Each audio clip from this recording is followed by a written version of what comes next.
Hi, my name is Anthony Critelli, and I'm going to show you how to build a PKI for your apps in 5 minutes with Hasicorp Vault. So quick disclaimer, don't do any of this stuff in production. Doing a real production Vault deployment in a CA requires far more thought than I'm going to show you today. But we're going to build a quick demo environment where a client will authenticate using a client certificate with Nginx, which will also provide its server certificate to the client.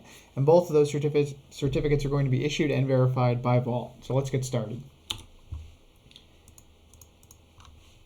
So the very first thing I need to do is download Vault and unzip it and install it in the location on my path. So I'm going to do that right now.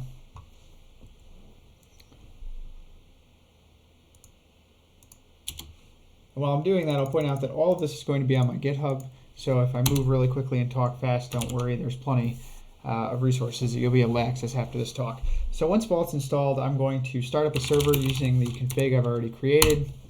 And now that Vault's running, I'm going to come over to another terminal. I'm going to export my Vault address environment variable to be the port and the host that Vault is now running on. And I'm going to initialize it and unseal it. You need to initialize Vault anytime you create a new Vault environment, and then you need to unseal it whenever Vault is restarted. And again, don't do this in production. I'm just using a simple scheme here with one unseal key. And then I'm going to log in using the root token. So now that I'm logged in, the first thing I'm going to do is I'm going to enable the PKI secrets engine. And I'm going to tune it to allow for leases of up to 1 year, so I can generate longer certificates. You can set this to whatever you'd like. And then I'm going to generate the internal Vault certificate authority. So this just generated a certificate authority inside of Vault. You can see the certificates printed out here. The private key is stored safely within Vault. And then we're going to issue certificates for www.example.com and client.example.com. So I need to create a role that will let me do that. So again, I'll do that really quickly here.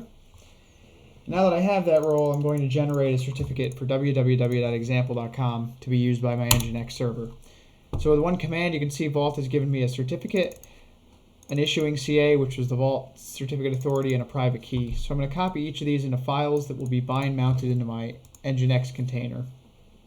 So I'm going to grab the key, put that in the appropriate file, grab the CA certificate,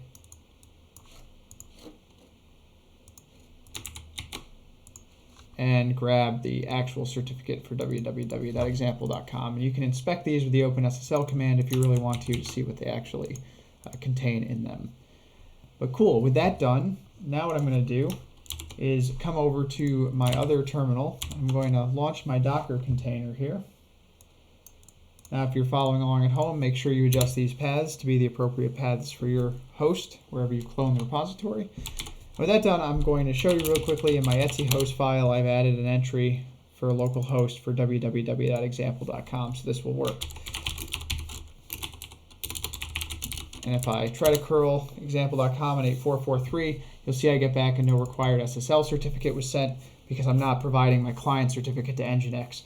You'll also see here I've added -K to disable certificate verification in curl. I'm only doing this because I don't want to add this Vault self-signed CA to my trust store on my computer, although feel free to do that if you really want to, but I'm not going to for this exercise. So what we really need now is a client certificate for client.example.com. So let's ask Vault to give us one of those. And you can see, same thing, it spits out a nice certificate and private key for me. So in this case, curl will actually take a concatenated file. So I'm going to take the certificate and the private key and put them into a concatenated file together.